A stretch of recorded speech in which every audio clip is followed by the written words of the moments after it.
Deus, nós te clamamos nesse momento, que o Senhor fale conosco por meio da tua palavra. Nós cremos que por meio dela o Senhor nos traz tudo o que nós precisamos. E que o Senhor, ó Deus, forme Cristo em nós, para a honra e glória do teu santo nome. Queremos aprender o que diz esse texto e também praticar, que o nosso amor aumente mais em conhecimento e percepção, que nós sejamos cheios do fruto de justiça para a glória de Deus. Nos auxilie, Senhor, dando a iluminação do Espírito Santo e o poder que vem de Deus para viver o Evangelho de maneira que te agrada. Essa é a nossa oração, em nome de Jesus. Amém. Na semana passada nós começamos o estudo dessa oração que começa no versículo 3. Dou graças ao meu Deus por tudo que recordo de vós. O versículo 9 é uma continuação dessa oração. E eu disse, e repito, que as orações na Bíblia são modelos para nós aprendermos a como orar. Essa oração que o apóstolo Paulo fez, podemos dizer que é uma oração inspirada pelo Espírito Santo. E através dela nós aprendemos como devemos orar e como nós devemos nos comportar. O texto no versículo 9 diz: E também faço esta oração, que o vosso amor aumente mais e mais, em pleno conhecimento e toda a percepção. Quando Paulo menciona essa oração, ele diz: Eu oro para que vocês aumentem amor e conhecimento. Ele está não apenas orando, mas exortando os irmãos a estarem firmes e ativos nessa busca. Busca pelo quê? Pelo amor e pelo conhecimento. É como se eu falasse para vocês: meus irmãos, eu oro para que vocês conheçam cada dia mais a Bíblia. Ao mesmo tempo que eu estou orando, eu estou pedindo para que vocês leiam a Bíblia. Então é isso que Paulo está fazendo com aqueles irmãos. Eu também faço essa oração, que o vosso amor aumente mais e mais, em pleno conhecimento e toda a percepção. O primeiro tópico dessa oração que nós estamos estudando e aprendendo, como nós devemos orar e cultivar a nossa vida cristã, é sobre o amor. O amor é um assunto do início ao fim nas páginas da Bíblia. O amor é o resumo de toda a lei e também os dois principais mandamentos. Qual é o maior mandamento? Amar a Deus com todo o coração, alma, força e entendimento. E o segundo, depois desse, amar o seu próximo como a ti mesmo. Então, quando Paulo diz que o vosso amor aumente mais e mais, é dentro dessa perspectiva, em concordância com o que o Senhor Jesus mesmo falou. Amar a Deus continuamente e de forma crescente.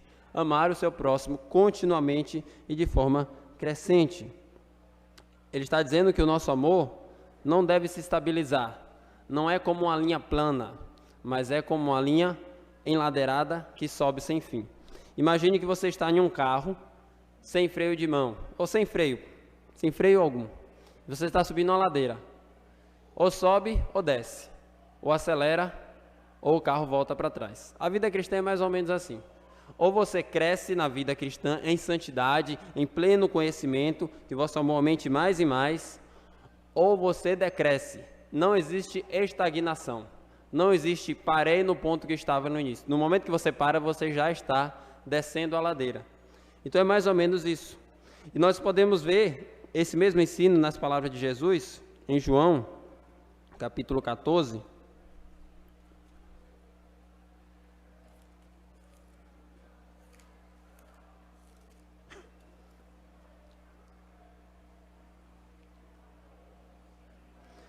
versículo 15,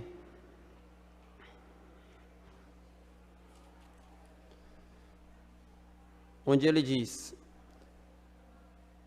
Se me amais, guardareis os meus mandamentos. Ou seja, se você tem um relacionamento com Jesus e o ama, isso se reflete na sua vida prática. Vale aqui a pena entender um pouco mais sobre esse amor. A nossa cultura entende o amor como uma expressão de sentimento. É o que eu sinto por você. Mas na Bíblia, vai muito além do que você sente. Na Bíblia, o amor é entrega, é doação. É o seu sentimento em ação.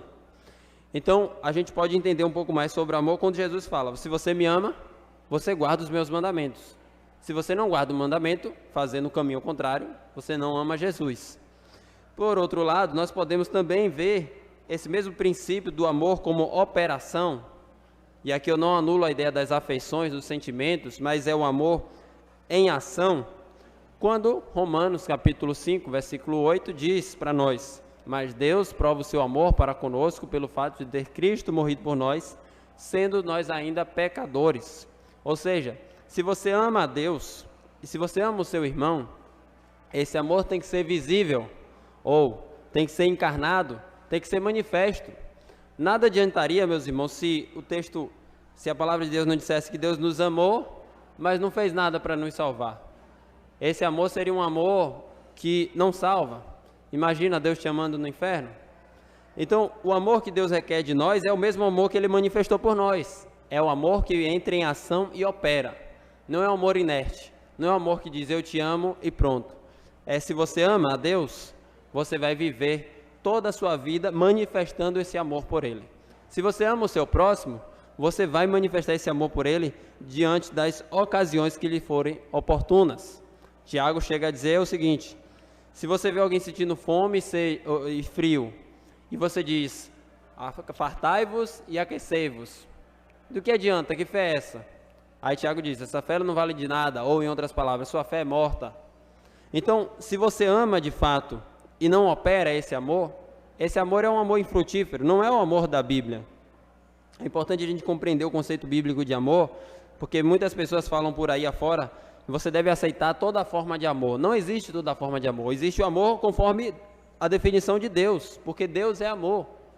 Você não tem a autoridade ou o direito de dar um conceito diferente de amor do que o próprio Deus que definiu o amor a partir de si mesmo. Então o amor é, por essência, se aproximar de Deus e que o objeto amado se aproxime dele também. Se você ama a Deus, você quer estar mais perto dele. Isso é santificação. Se você ama o seu próximo, você quer que ele esteja mais perto de Deus. Isso é a santificação em favor do seu próximo. E a gente pode ver esse amor em entrega também no texto bem conhecido sobre o Evangelho, João 3,16. Porque Deus amou o mundo de tal maneira que deu seu Filho unigênito para todo aquele que nele crê, não pereça, mas tenha vida eterna. Você percebe que o amor tem entrega, tem doação, não é um amor meramente centrado em si mesmo, mas é um amor que se doa em favor da causa.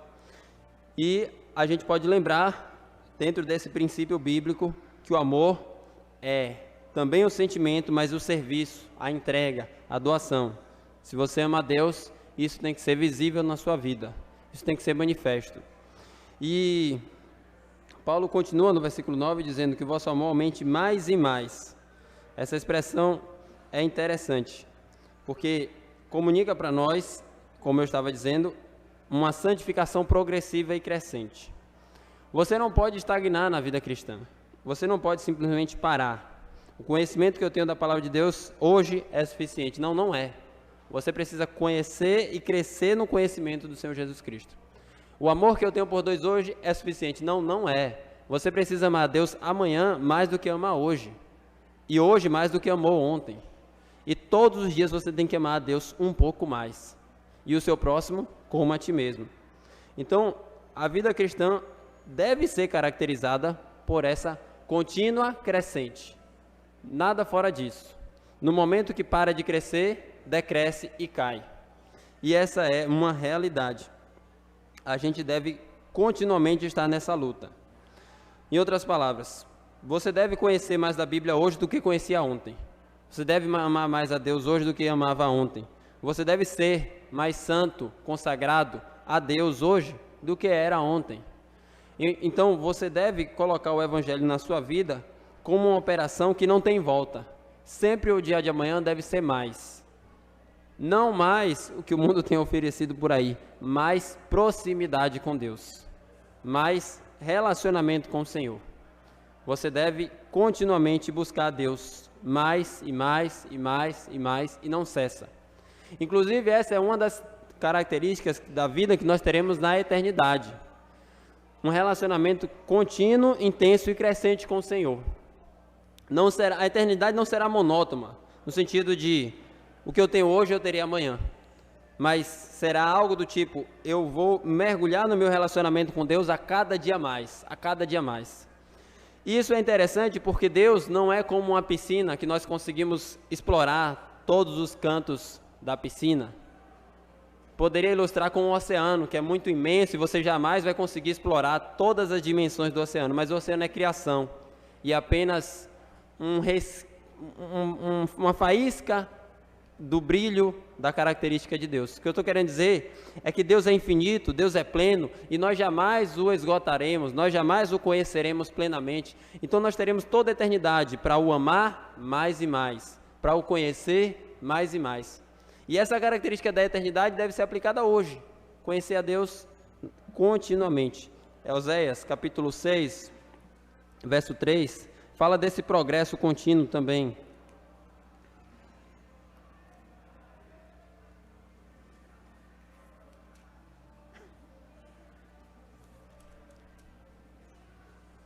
Oséias 6:3. Conheçamos e prossigamos em conhecer ao Senhor. E outro texto que comunica a mesma ideia, final da Epístola de Pedro, segunda Epístola de Pedro, capítulo 3. Portanto, crescei na graça e no conhecimento do Senhor Jesus Cristo. Essa mesma ideia. A sua vida deve ser caracterizada por uma crescente contínua, santificação, conhecimento de Deus e amor por Deus. Significa que você deve ser ativo em sua busca pelo Senhor todos os dias. O cristão deve ser caracterizado por contentamento, mas ao mesmo tempo descontentamento com o que tem hoje em relação ao seu estágio com Deus. Eu quero mais, eu quero mais. Não é como dinheiro, você não deve ver eu quero mais dinheiro, ou como bens materiais, mas Deus é assim. Eu quero mais de Deus, eu quero mais, e você nunca cessa, você nunca se dá por satisfeito. Você nunca pode dizer, o que eu conheço de Deus hoje, para mim é suficiente, me basta. Não, você deve ter um desejo que nunca cessa de amar a Deus e conhecê-lo a cada dia mais. Essa é uma característica do cristão. Não é dos melhores cristãos, é do cristão, qualquer um. Não é dos mais consagrados, não é daqueles que são mais especiais. É uma característica que você deve ter, que eu devo ter, que todos nós devemos ter. Uma crescente contínua santificação e busca pelo Senhor. E o texto diz, ainda no versículo 9, em pleno conhecimento e toda percepção. Aqui, o texto está nos dizendo que esse amor não é um amor ignorante, não é um amor que desconhece, não é um amor sem razão. Você ama o que você conhece. Em outras palavras, o texto está dizendo, você ama a Deus porque você o conhece com maturidade. Então, o amor que Deus descreve para nós na Bíblia é esse amor que você o ama e o conhece a cada dia mais. E você o ama mais e o conhece mais. E esse ciclo nunca acaba, nunca deve acabar. Porque se acabar, significa que ele nunca começou. Então nós devemos amar a Deus, mas esse amor é caracterizado por maturidade. E quando eu digo maturidade, eu estou falando conhecimento da palavra de Deus. Você não pode passar muitos anos da vida cristã sem conhecer a Bíblia, sem ler a Bíblia toda, sem saber os textos que falam sobre certos assuntos da Bíblia. Qual é o texto que fala sobre o Evangelho? Você sabe, porque quando você precisar evangelizar alguém, você sabe, deve saber. Então, a sua vida deve ser caracterizada por amor a Deus, mas não é um amor vazio de conhecimento, como um mero sentimento. É o que eu sinto por Deus, sim, mas você o conhece nas páginas da Bíblia. Esse amor é um amor maduro, em pleno conhecimento e toda percepção. É um amor que conhece a Deus e busca continuamente o conhecer. A gente não deve ter um amor infantil. O que é um amor infantil à luz desse contraste com o texto? É um amor que é um mero sentimento, mas não conhece a Deus conforme revelado nas páginas da Bíblia, ou seja, não estuda quem Deus é. Se você ama a Deus, você quer saber quem Deus é, quais são os seus atributos, como Ele opera, como Ele age hoje, de acordo com a Bíblia. Isso tudo é amor, viu? Você gastar tempo lendo a Bíblia é amor. Então, se você não opera esse amor em ação e também conhecimento e maturidade de Deus, o seu amor precisa amadurecer, precisa ser pleno em conhecimento, pleno em percepção, e esse conhecimento vem daqui, das páginas da Bíblia. Jesus falou diversas vezes sobre esse amor e também sobre esse conhecimento que vem de Deus. E esse conhecimento que vem de Deus é graça. É graça. Significa que se você tem a oportunidade de conhecer o Senhor, você não merece, eu não mereço, mas Deus por graça nos concedeu isso mediante a salvação. E aí nós chegamos no versículo 10. Ele fala desse relacionamento com Deus, de amor e maturidade, conhecimento da palavra dele, e fala também o resultado disso. Qual é o resultado? No versículo 10. Para aprovardes as coisas excelentes e serdes sinceros e inculpáveis para o dia de Cristo Jesus. Então pense, você ama a Deus continuamente e crescente.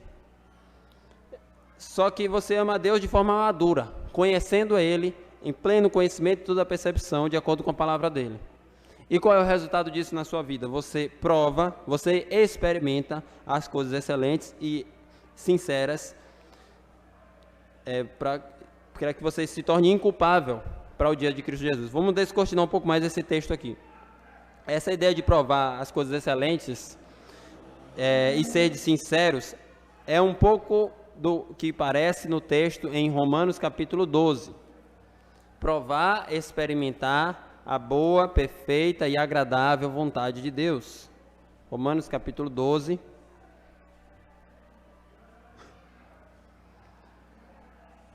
O apóstolo Paulo está aplicando o evangelho na prática, na vida dos irmãos, e no versículo 1 do capítulo 12 de Romanos ele diz: Rogo-vos, pois, irmãos, pelas misericórdias de Deus, que apresenteis o vosso corpo por sacrifício santo, vivo, santo e agradável a Deus, que é o vosso culto racional.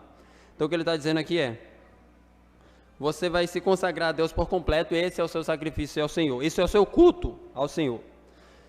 Não vos conformeis com esse século, mas transformai-vos pela renovação da vossa mente, para que experimenteis qual seja a boa, agradável e perfeita vontade de Deus.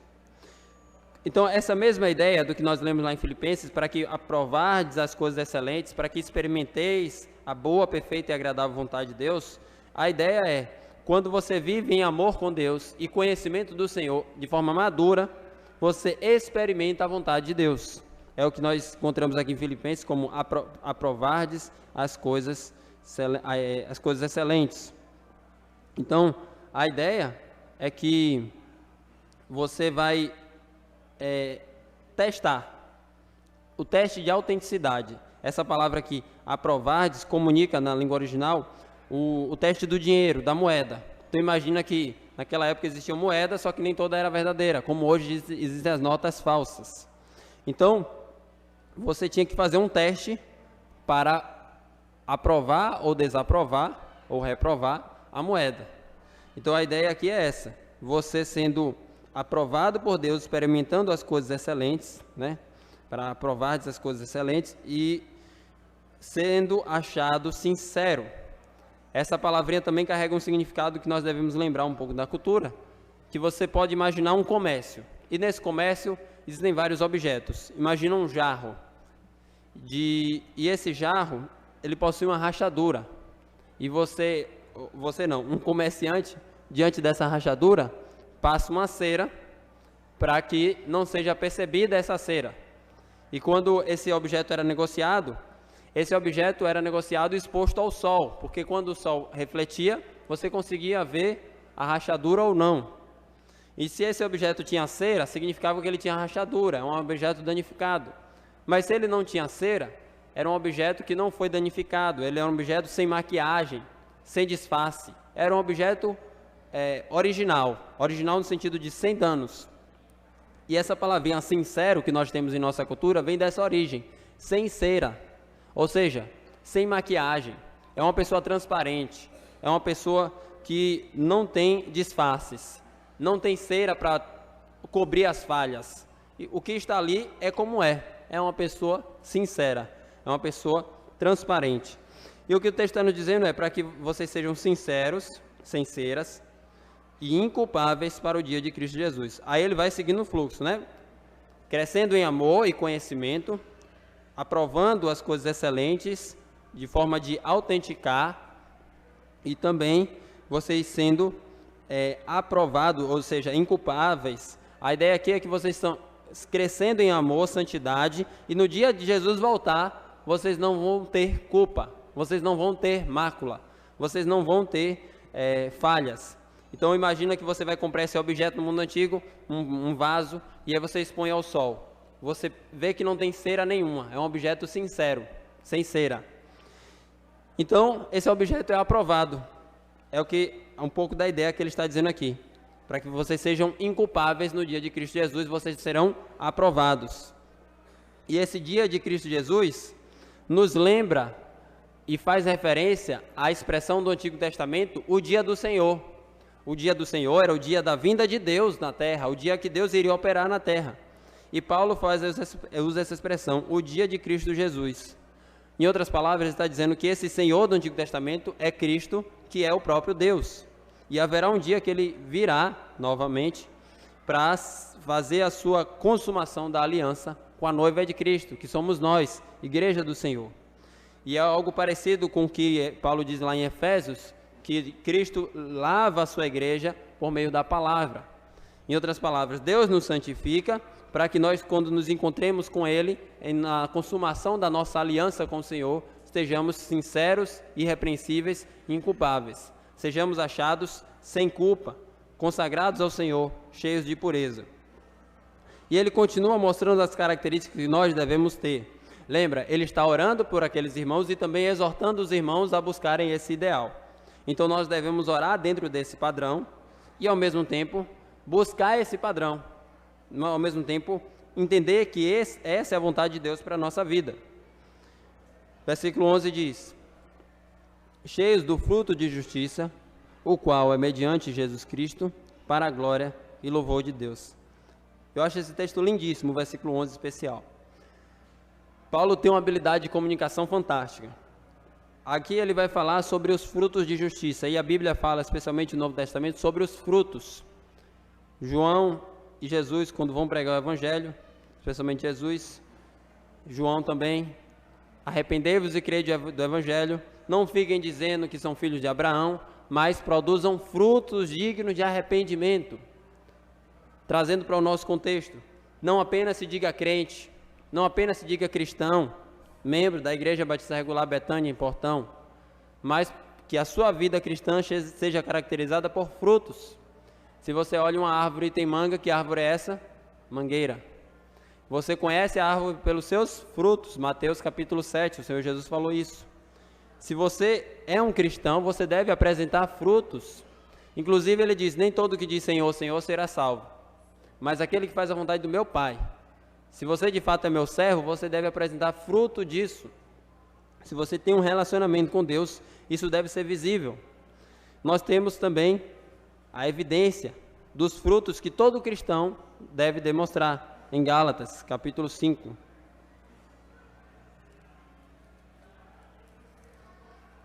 O fruto do Espírito Santo, versículo 22.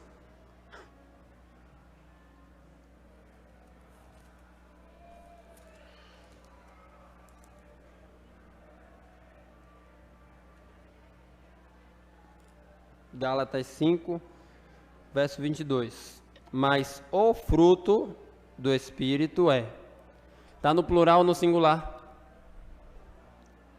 O fruto do Espírito é um fruto só. Em outras palavras, isso é o que o Espírito Santo opera em você e você não deve ter um e não outro. Ah, o meu fruto é o amor, eu não tenho alegria, eu não tenho paz, mas eu tenho longanimidade. Não, é como uma tangerina com vários gomos, é um fruto só, com todas essas características. O fruto que o Espírito Santo deve operar em você, cristão, é amor, alegria, paz, longanimidade, benignidade, bondade, fidelidade, mansidão, domínio próprio. Contra essas coisas não há lei. É interessante essa perspectiva de Paulo, porque ele está em uma discussão sobre a função e razão da lei, e ele está dizendo, para o cristão a lei não é necessária, porque o cristão deve ter o fruto do Espírito Santo, que são essas características aqui. Então, se você é de fato um cristão, você deve ter o fruto do Espírito Santo, e é o que Paulo está dizendo nessa oração, cheios do fruto de justiça. Ou também podemos entender, cheios do fruto que você recebeu a justiça de Deus. E ele continua, em Filipenses 1, versículo 11. O qual, estes frutos, ou esse fruto, é mediante Jesus Cristo, para a glória e louvor de Deus. Esse fruto não é mediante a sua força, sua capacidade, seu esforço intelectual, mediante a sua aplicação e energia, nada disso. Esse fruto é mediante Jesus Cristo. Em outras palavras, é Deus quem opera em vós tanto querer como efetuar. Filipenses 2, versículo 13.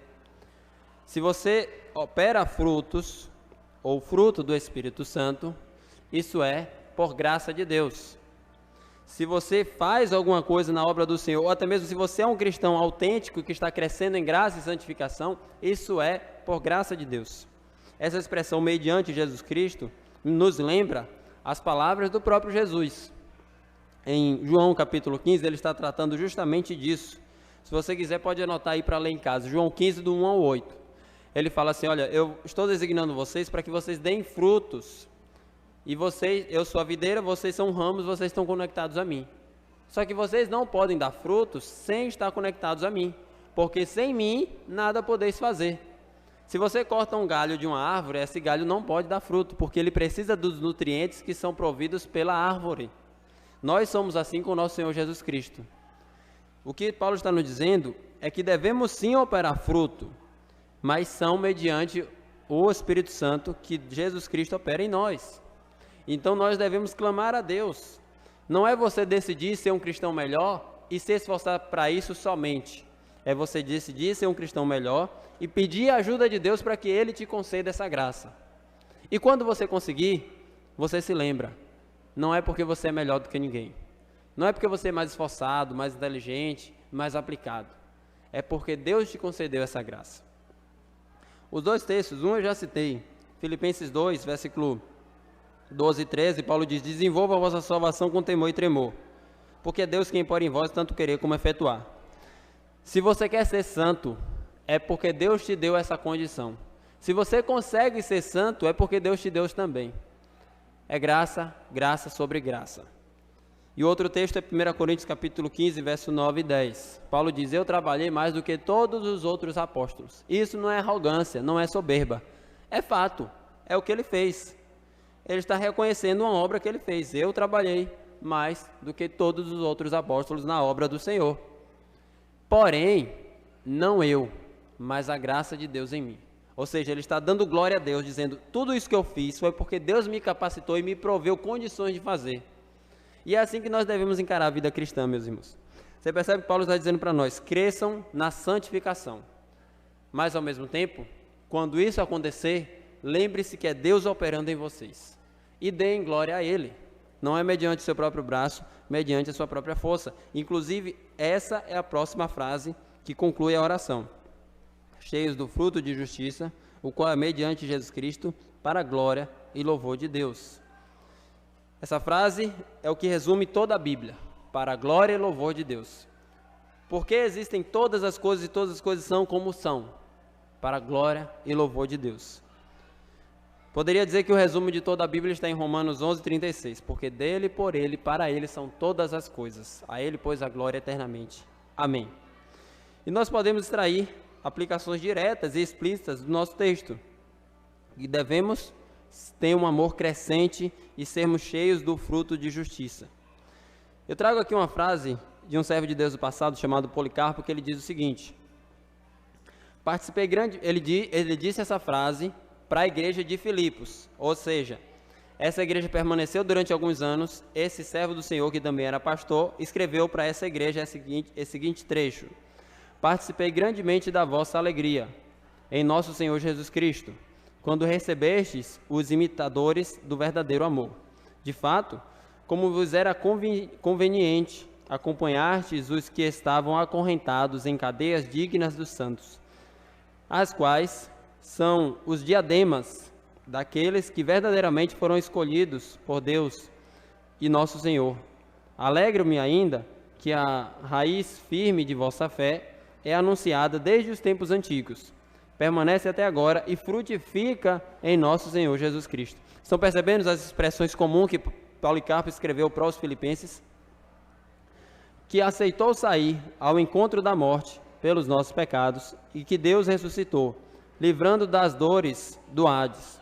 Sem tê-lo visto, vós acreditais nele, e com alegria indizível e gloriosa, que muitos querem conseguir, e vós sabeis que é pela graça que fostes salvos, não pelas obras, mas pela vontade de Deus, por meio de Jesus Cristo. Policarpo está dizendo, eu sou testemunha que vocês cresceram na graça e no amor de Deus, que vocês estão apresentando frutos no Evangelho. O que eu estou trazendo nessa citação, de anos depois dessa epístola aos Filipenses, para dizer que essa oração do apóstolo Paulo foi ouvida. Deus ouve nossas orações. Ore por santificação própria e em favor dos irmãos. Deus, em sua graça e misericórdia, Ele oferece isso porque essa é a vontade dEle para as nossas vidas, diz Tessalonicenses. Nós devemos orar, crendo que Ele opera a santificação em nós. Você está pedindo para que você seja mais consagrado ao Senhor. Será que Deus iria te negar isso? Você está pedindo para experimentar mais de Deus. Será que Deus iria reter isso? Com certeza não, meus irmãos. Ore com fé, para que Deus te conceda pleno conhecimento e toda a percepção, para que vocês sejam cheios do fruto de justiça, que é caracterizada assim a vida cristã. Então nós devemos buscar o que aqui é descrito com a convicção de que Deus, em sua infinita graça e misericórdia, pode operar essas coisas em nossa vida. É interessante perceber que quando Paulo fala essas características, vosso amor aumente mais e mais, cheio do fruto de justiça, ele está tanto orando pelos irmãos, como exortando eles a conseguirem, mas ele também faz isso após elogiar os irmãos, porque já estavam operando isso. Ele falou a partir do versículo 3, dou graças ao meu Deus por tudo que recordo de vós, fazendo sempre com alegria súplicas por todos vós, em todas as minhas orações, pela vossa cooperação no Evangelho desde o primeiro dia até agora. Então ele está dizendo, vocês já estão crescendo no amor, e uma evidência disso é que vocês mandaram uma oferta para mim, cuidando de mim. Isso é uma manifestação do amor na prática. Como eu falei, o amor não é apenas sentimento.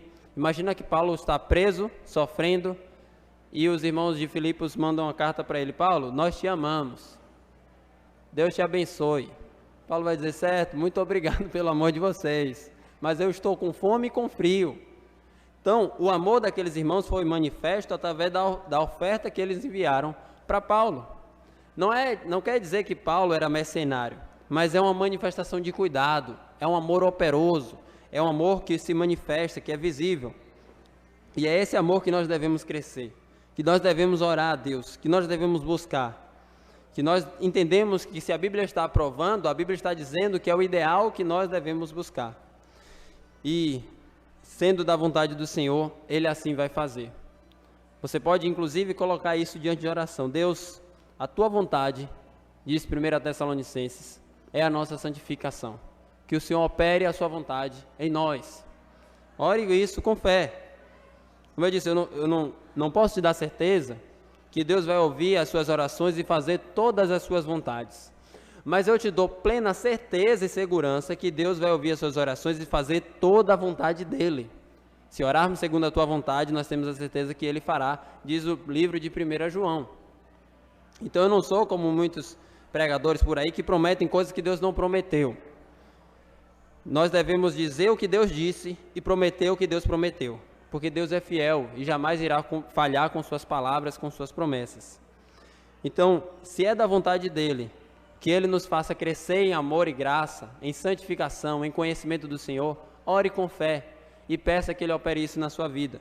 Porque isso, como diz o final do texto, traz para a glória e louvor de Deus.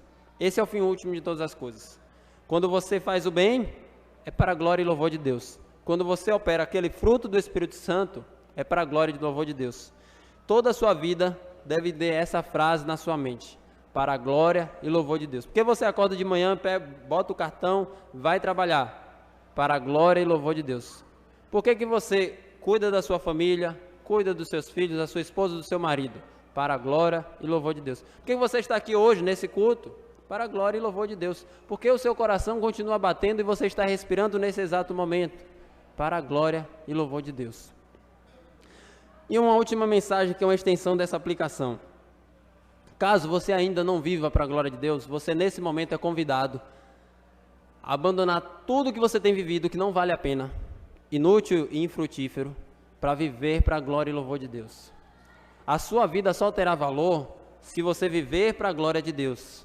Então, aplique isso ao seu coração e queira viver essa vida por meio do Evangelho, desse amor que Deus oferece na cruz, vivendo para a glória e louvor de Deus. porque Ele é digno de toda honra, todo louvor e toda exaltação. Amém.